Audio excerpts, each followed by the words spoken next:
Je travaille aux éditions Anacarsis en tant qu'assistante d'édition. Je fais les mises en page, quelques préparations de copies, la facturation, la communication. Enfin, c'est assez large, on est peu nombreux à travailler dans la maison d'édition, donc on met un petit peu tous la main à la pâte sur chaque tâche qu'il y a à effectuer. Arnaque à la nigériane, c'est un essai écrit par Naïma Hanafi qui sort cet automne dans la collection Les Ethnographiques.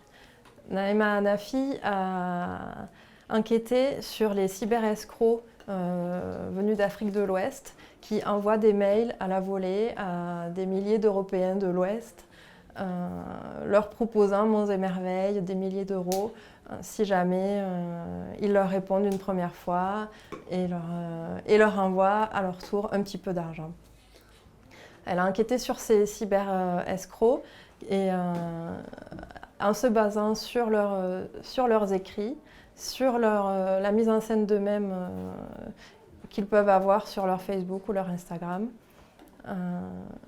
et en faisant aussi des liens avec cette forme d'arnaque qui en fait n'est pas nouvelle et qui existait déjà au moment de la Révolution française.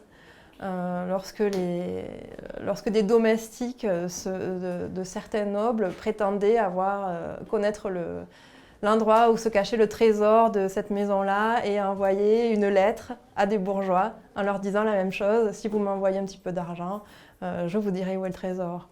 Donc c'est une forme d'arnaque qui existe depuis longtemps et qui là est renouvelée par ces cyberescrocs.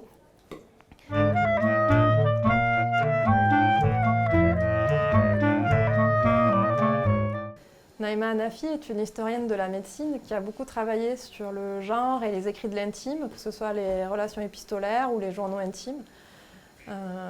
Et en tant qu'historienne de la médecine, elle est répertoriée sur beaucoup de sites internet dans les cas où elle a participé à des colloques sur la médecine. Et donc elle pense que c'est certainement à cause de ça qu'elle a été identifiée, que son adresse mail a pu être récupérée par les cyberescrocs qui travaillent à partir d'une arnaque qui met en scène un cancer d'expatriés. Donc elle recevait elle-même beaucoup de mails lui proposant des milliers d'euros. Et en tant qu'historienne qui a travaillé sur les écrits de l'intime, elle s'est posé la question de savoir qui était derrière ces écrits-là, qu'est-ce que ça voulait dire politiquement que d'écrire ce genre de choses à un certain type de personnes.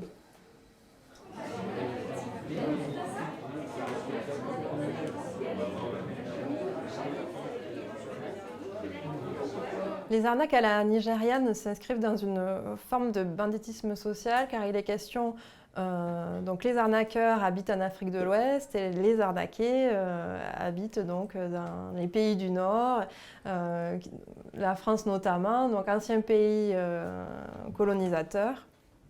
Et donc c'est comme un juste retour des choses pour eux que d'arnaquer ces personnes qui à la base sont venues aussi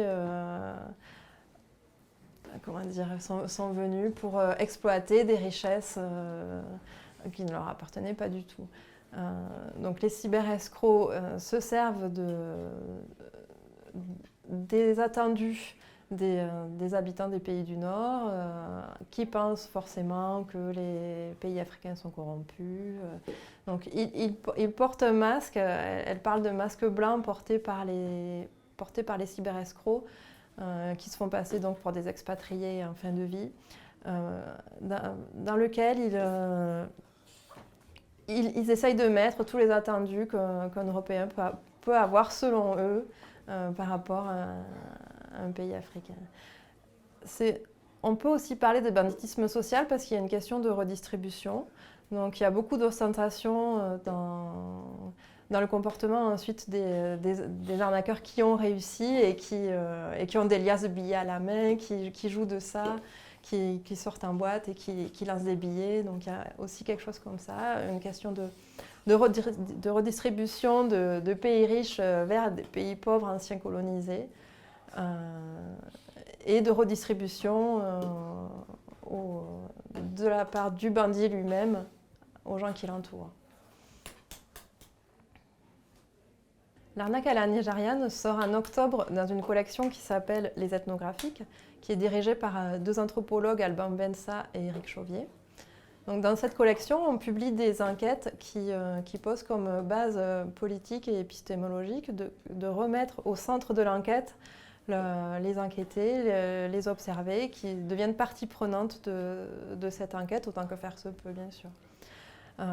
Donc les anthropologues ou les chercheurs, ici c'est une historienne qui publie dans cette collection, se posent aussi des questions sur leur propre pratique en tant que chercheurs. Et on le ressent, donc on a à la fois l'enquête elle-même et l'histoire de l'enquête, c'est-à-dire on nous raconte aussi comment est-ce qu'on en est venu à enquêter là-dessus et qu'est-ce que ça nous a fait que d'enquêter là-dessus.